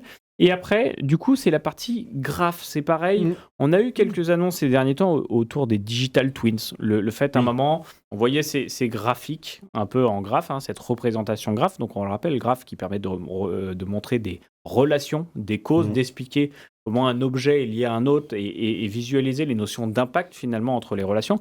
Et du coup, on voit que pour Microsoft, maintenant, la real-time intelligence se base sur ces trois dimensions. La temporalité, le spatial et du coup le relationnel. Et là, du coup, en termes d'analyse, on se dit pas mal. on voit la stratégie. On voit la stratégie. Ouais, exactement. Donc on parle juste de je gère de la donnée en temps réel et s'il se passe quelque chose, j'ai une alerte. En fait, dans le temps, l'espace et la relation, je vais pouvoir te donner des infos et pouvoir faire peut-être du prédictif, etc. En termes d'évolution, pas mal d'annonces sur la real-time intelligence, sur la partie connecteur aussi. Donc globalement, il y en avait déjà beaucoup. Microsoft continue à investir sur une grosse partie de ses connecteurs, sur la partie Google Cloud, la partie Confluence. Alors, je ne sais plus si on avait Jira et JDBC parce qu'ils mettent en continued dans la partie upcoming.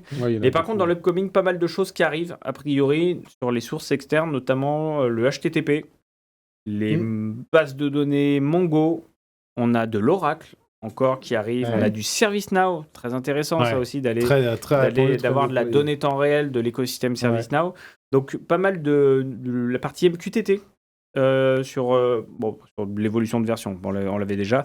Mais globalement, donc une belle évolution, toujours pareil, du nombre de sources. Et ça, gain de temps, parce que si j'ai le connecteur, forcément, je vais pouvoir rapatrier beaucoup plus rapidement ma donnée en temps réel. Donc ça, assez classiquement, c'était juste pour vous partager les quelques annonces. On va passer à la suite, du coup, et on va détailler ces 3 parties. Donc du coup, on a dit la partie...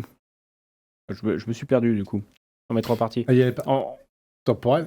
Ouais, on revient... spatial. Je crois qu'on démarre, du coup, avec la partie spatiale, si je dis pas de bêtises, parce qu'on avait un ordre. C'est ça, exactement. Donc là, on va voir à l'écran la partie spatiale. Alors globalement, ce qui est intéressant de la partie spatiale, c'est qu'on va pouvoir travailler beaucoup plus facilement d'un point de vue expérience utilisateur sur la visualisation de nos données sur de la cartographie. Et surtout, gérer des calques. Alors ça a toujours été extrêmement pénible à faire sur de la visualisation. C'est sûr. Et donc là, on va le voir à l'écran, il y a une petite vidéo qui permet de défiler, mais sur le menu, voilà, je vais avoir un menu complètement intégré avec ma carte. On n'est pas dans un rapport Power BI avec mon Visual Maps. On est vraiment sur une expérience de map et de cartographie. Et donc, on voit de la donnée qui est représentée. On va voir qu'on choisit les sources, bien évidemment, de cette donnée. Ça peut être des sources temps réel et pas temps réel, d'ailleurs, pour représenter juste des points fixes qui n'auraient pas d'évolution. Et ce qui va être intéressant, c'est aussi de pouvoir gérer tout ce qui est colorimétrie, tout ce qui est représentation, de pouvoir avoir des calques, ce qu'on appelle des layers en cartographie. Donc ça, c'est souvent quelque chose qui manquait aussi à beaucoup de clients. Alors après... Il y aura toujours le sujet de faire du custom dans la carte et de la manière de représenter la donnée. Mais déjà, le fait d'avoir, je trouve, une expérience dédiée et facilitante, vraiment en mode low-code. Si vous regardez, c'est je choisis mes sources, je représente la donnée, j'ai mes points à représenter.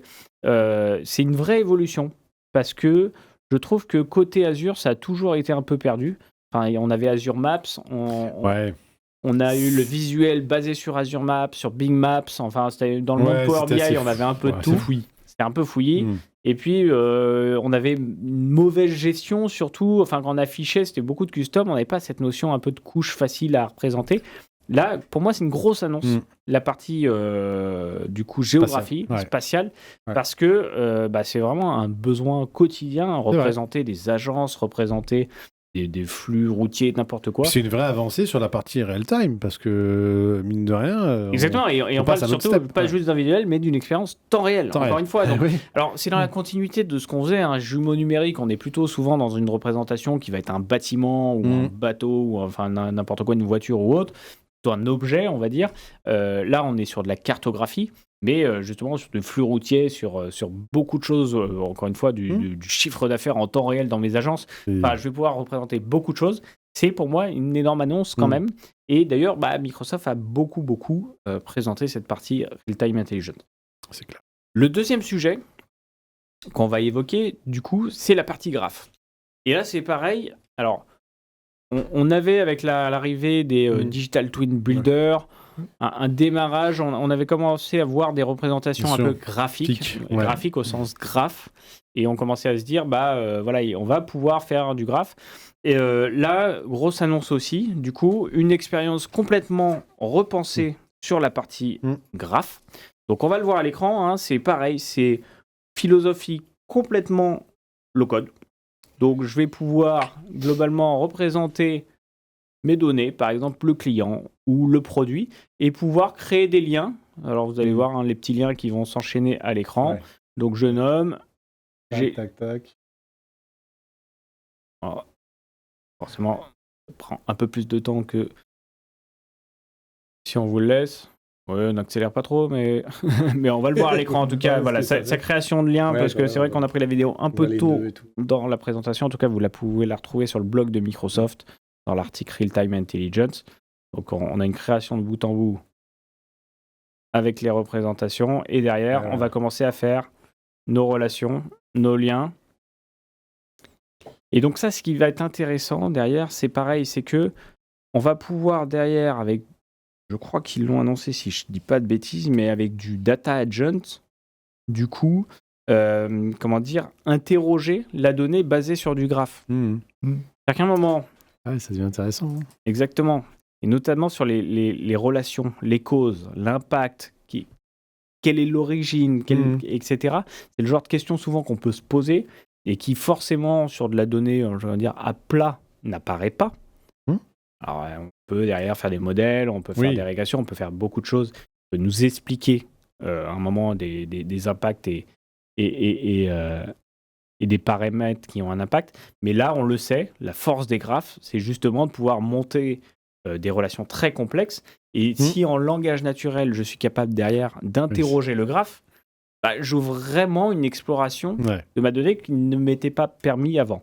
Surtout que dans le monde historique des bases graphes, les Neo4j et autres, on était quand même sur un monde assez complexe à construire. Ah oui. C'était pas pour du end user globalement. Ces bases existent toujours, mais ça reste quand même un truc de tech, on va dire. Oui. Et là, on le voit, l'expérience proposée par Microsoft, elle est à la Power BI. Encore une fois, c'est qu'on est sur un espèce de studio où on va créer son graphe, on va créer ses relations. On voit là, à l'écran un graphe extrêmement complexe, après, on peut aller très loin.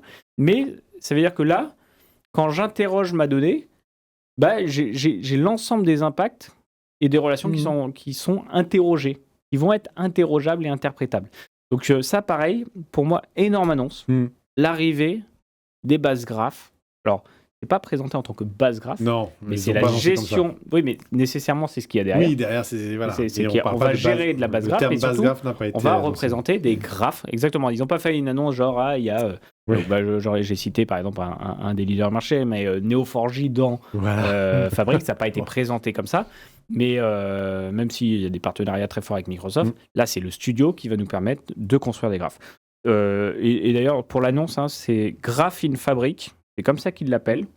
Et ça se base sur le graphe de LinkedIn. A priori, c'est la même technologie qu'a LinkedIn derrière, qui est prouvée depuis des années sur des milliards de relations, pour leur faire confiance. En gros, on a tous le LinkedIn avec des relations. Nos relations ont des relations, mais LinkedIn a un graphe monstrueux sur le monde professionnel. C'est cette technologie qui représente le graphe de LinkedIn qui est récupérée par Fabric. Encore là, la force de Microsoft. LinkedIn, on pourrait se dire...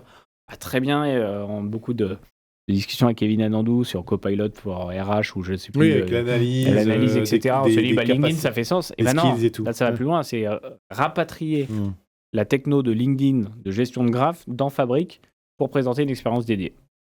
Belle annonce. Voilà.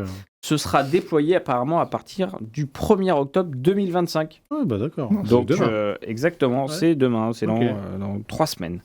Donc ça, c'était la deuxième annonce. On a parlé de la partie carte, on a parlé de la partie graphe. Dernière annonce, c'était la partie détection d'anomalies. Alors moi, pareil, c'était quelque chose que j'ai évoqué plusieurs fois dans les têtes dans le cloud, parce que quand on veut faire prédictif, la maintenance prédictive, pour donner un exemple, on a besoin à un moment, sur de la théorie temporelle, de pouvoir identifier une anomalie et de lever une alerte. Il y a des choses qui existaient côté Azure avant, il me semble que c'était dans la gamme des services cognitifs qu'on avait ça. Ça a été décommissionné.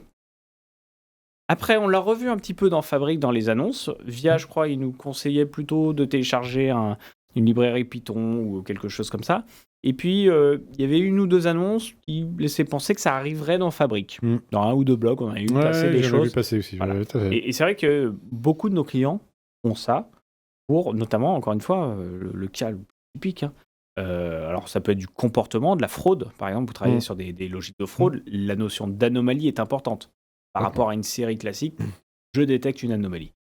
Si je veux détecter une panne, c'est pareil. Dans le temps, qu'il y a un comportement inhabituel, la notion d'anomalie est importante. Donc, c'est un cas assez courant et on ne devrait pas avoir à techniquement déployer des choses complexes pour certains, des notebooks, du Python, du modèle, même si c'est facile pour certains, ce ne l'est pas pour beaucoup d'autres. Et du coup, là, on a l'arrivée de toute la partie détection d'anomalies dans Microsoft Fabric. Donc ça, j'en suis ravi. C'est une super news aussi. D'un point de vue impact, encore une fois, pourquoi est-ce que j'ai une data platform ? Et souvent, on se pose la question. Pourquoi est-ce que j'ai une data platform ? Là, on voit que le Real-Time Hub, il nous propose 3 solutions monstrueuses. Et je vous le dis avec beaucoup de Je genre beaucoup en parler, ça. Tu le sens, Nicolas. Hein. Oui, je vois que t'es passionné. Je suis passionné. Oui. Non, j'adore parce que c'est vraiment des choses où souvent en clientèle, quand on fait face à ça, tout de suite on rentre dans du complexe. Quoi. Et alors que, c'est un besoin qu'on a partout, la détection d'anomalies, mais comme le temps réel sur de la carte, encore une fois, pour toute grosse entreprise qui a une échelle mondiale, on a ce besoin-là. Bien sûr. Et du coup, ça arrive, c'est packagé, c'est natif dans Fabric. On va avoir cette capacité à, derrière, mettre en place, sur de la donnée, un détecteur d'anomalies. Donc, j'en suis ravi. J'ai mal compris, on voit le petit graphe avec, qui pointe dans le temps les moments. Alors, ça va être lié à de l'alerting derrière, bien évidemment. Je ne sais pas s'il y a un lien direct avec Data Activator. J'y ai pensé aussi. Mais de toute façon, les deux étaient assez liés. Hein. De toute façon, Data Activator fait partie de la panoplie du real-time. Exactement. Il y a des liens. Donc, il y a forcément un lien. Mais donc, alors, à creuser, bien évidemment, je le redis, comme on le dit souvent, on n'a pas testé. Bah non. On ne sait pas si l'expérience est complète, on ne sait pas si ça fonctionne, mais en tout cas, on le souhaite et on en est ravis. Donc, c'était ça, les trois grosses annonces. En fait, c'était ce pilier-là que je cherchais. Un peu de Data Activator, effectivement. Oui, donc on voit le petit éclair là, de Data Activator, en effet. Donc, il y a forcément derrière en place du modèle d'anomalie des alertes qui vont être lancées pour prévenir, encore une fois, typiquement d'une fraude en cours ou de choses comme ça, d'une panne.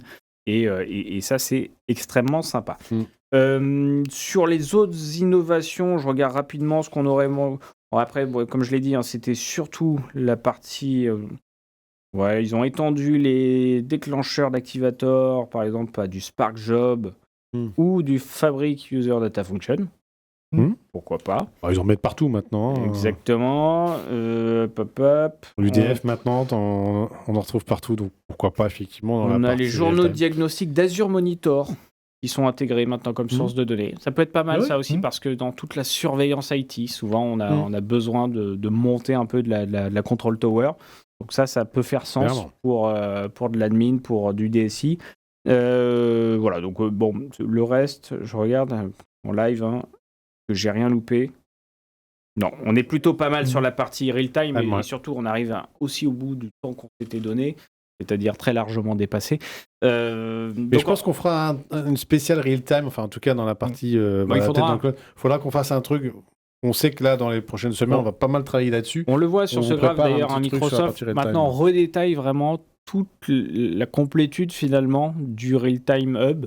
Donc on va commencer à pouvoir y faire pas mal de choses. Et donc ce fameux triptyque là, alors du coup ils mettent quoi ? Digital Twin Builder aussi, ils l'ont rajouté. Je suis un peu déçu qu'il n'y ait pas eu plus de choses sur le Digital Twin Builder. On était passé sur notre fin dernière fois. Mais bon, ils ont ouvert la voie.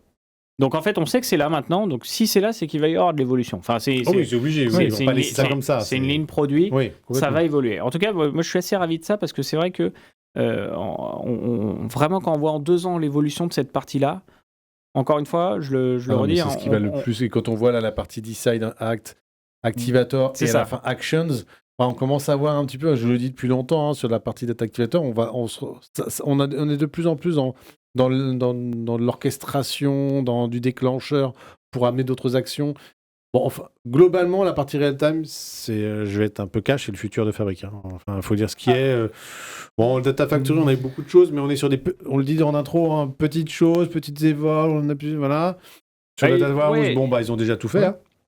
Et là, en fait, sur la partie real-time, voilà, l'ouverture est là, il y a des choses encore, il y a un monde à explorer. Tu vois, t'as pour moi le passage de la business intelligence à la real-time intelligence. C'est ça. Et c'est un peu ça, les deux mondes alors, on oppose, non, parce que c'est une évolution de techno, c'est puis les besoins sont différents. C'est des besoins différents, mais c'est là où Microsoft vous dit, d'ailleurs, c'est plutôt là que demain les agents, ils vont agir en temps réel, vous allez leur donner des données complexes, parce qu'ils auront de la carte, parce qu'ils connaîtront des systèmes complexes grâce au graphe, et l'agent pourra, par définition, agir.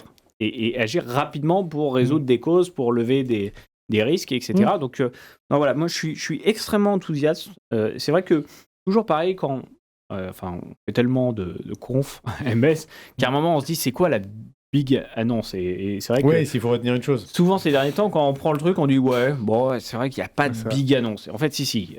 Quand tu relis et que tu te parles pendant 1 heure de ce qui a été annoncé, il y a des grosses annonces. Oui. Donc, alors que ce soit les partenariats avec Oracle, Oui. Non, mais quand même, c'est des écosystèmes massifs qui maintenant vont se parler.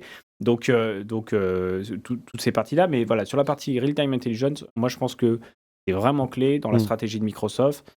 Beaucoup d'investissements, ça se structure vraiment sur un vrai hub data real-time où on fait de plus en plus de choses et où on va pouvoir prendre de la décision un peu finalement clé en main, parce que on le voit, la donnée arrive en temps réel. Et derrière, j'ai des choses qui vont me permettre de l'explorer en temps réel. Et c'est ça qui est intéressant. Donc voilà, moi je suis extrêmement content de cette partie-là. J'espère qu'on aura plein de beaux sujets, nous, à implanter autour de ça. Parce que, encore une fois, je me rappelle tellement de projets où voilà, la manière de répondre était très variée à chaque fois, je pense, en fonction des années, en fonction des compétences et des volontés de chacun. Donc voilà, là, il y a quelque chose qui se structure autour de Fabric, qui s'intègre de manière native. Et je dirais même, au-delà du real-time, c'est la façon de le faire simplement. C'est toujours ce que j'apprécie chez Microsoft, c'est qu'ils arrivent à te rendre quelque chose de complexe. On le voit avec Neo4j et autres technologies qui peuvent paraître comme ça, un truc mais ultra lourd, complexe et tout. Et ben là, ça le rend simple. Donc je trouve que c'est, encore une fois, et c'est beaucoup de travail derrière, j'imagine que voilà, c'est pas... On va faire un petit crunch de la fin. Il y a quelque chose dont on n'a pas parlé. C'était notre petit plus. On voulait faire l'intro là-dessus. Ah bah oui. Lui. Eh oui. Oui. Qu'est-ce qu'on a eu ? Est-ce que tu vas nous retrouver ce petit screenshot, Antoine, en fin de course ? C'était le premier qu'on devait diffuser, je crois. Oui, c'était un peu l'annonce. Il y a une petite évolution sur la partie, sur la partie Fabric. Interface dans Fabric. Est-ce que tu l'as, ce petit bandeau ? Non. Si, c'est ça. Ouais, c'est ça. Tu peux zoomer sur la partie... Exactement. Alors, je pense qu'il y en a un avec plus de couleurs. Bon, en gros, pour le temps qu'Antoine trouve le bon screen, en fait, ils redéfinissent la façon d'explorer les différents objets dans Fabric, avec non seulement pas que des onglets sur le côté, on sait qu'il y a beaucoup d'onglets sur le côté, et c'est à un moment donné un peu lourd, mais un peu comme dans un navigateur, maintenant on a les onglets en haut, et on va pouvoir comme ça de switcher de Lakehouse à Lakehouse, de Warehouse à Warehouse, directement à partir des onglets qui sont colorisés, donc qui permettront un petit peu de mettre de la couleur sur quelque chose d'assez pâle, assez blanc. Ouais, c'est ça, tout à fait. Donc après, il y a la possibilité d'en avoir plusieurs, évidemment, là, il y en a qu'un. Voilà, donc l'idée, c'est d'avoir un truc un peu... petit onglet bleu en haut. Voilà. Et l'idée, on en a un autre. On en a un autre, par exemple. ici, avec le côté un peu Antoine, rouge. Et l'idée, c'est qu'on va cumuler les items en haut. Alors, ce qui est intéressant, c'est que la différence du monde Azure, où on cumulait des onglets ouverts ou des fenêtres, là, on est à l'objet. Oui. Donc, en fait, on facilite quand même la navigation. Et on le voit, ils ont introduit sur la gauche aussi le fait de pouvoir gérer tes différents environnements DevTest Prod, pareil, avec de la colorimétrie, et de pouvoir naviguer de l'un à l'autre. Donc, en gros, j'ai une espèce de multi-navigation qui se fait maintenant. C'est ça. Latéral, horizontal, enfin c'est effectivement. Alors après, j'ai hâte de tester. Bon, c'est pas déployé encore. Il y a beaucoup de choses qui sont pas dans tout ce qu'on a dit. Je crois que certaines personnes ont commencé à le recevoir. Je commençais peut-être à voir, mais là, tout à l'heure, c'était pas encore déployé. Bon, à voir. De toute façon, ça va se déployer dans les prochaines heures. Mais pareil, c'est de la user experience. C'est les retours qui ont été écoutés par Microsoft, comme l'histoire des dataflows trop chers. Oui. Et du coup, on voit que c'est facilitant. Donc, c'est la petite news qui va aussi simplifier la vie. Mal, Amélioration de l'interface globale et de la user experience de Fabric. On va terminer là-dessus. Je vous remercie, messieurs. Merci. Et puis il y a toujours des choses qu'on attend pour terminer là-dessus.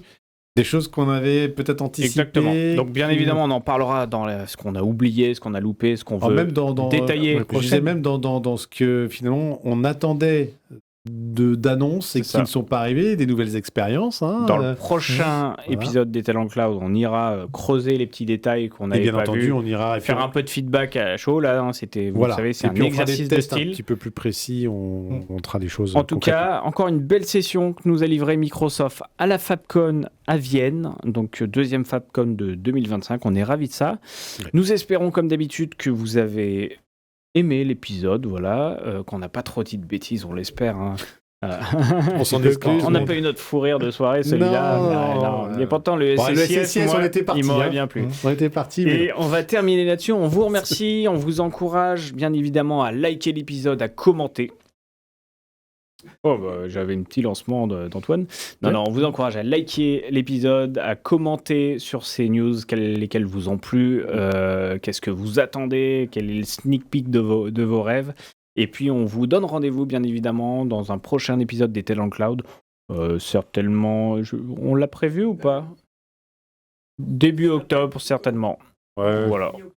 Avant mi-octobre, d'après Ah, Antoine. On doit se caler encore sur ça. Et on vous dit merci beaucoup et à très bientôt. Salut. Oui.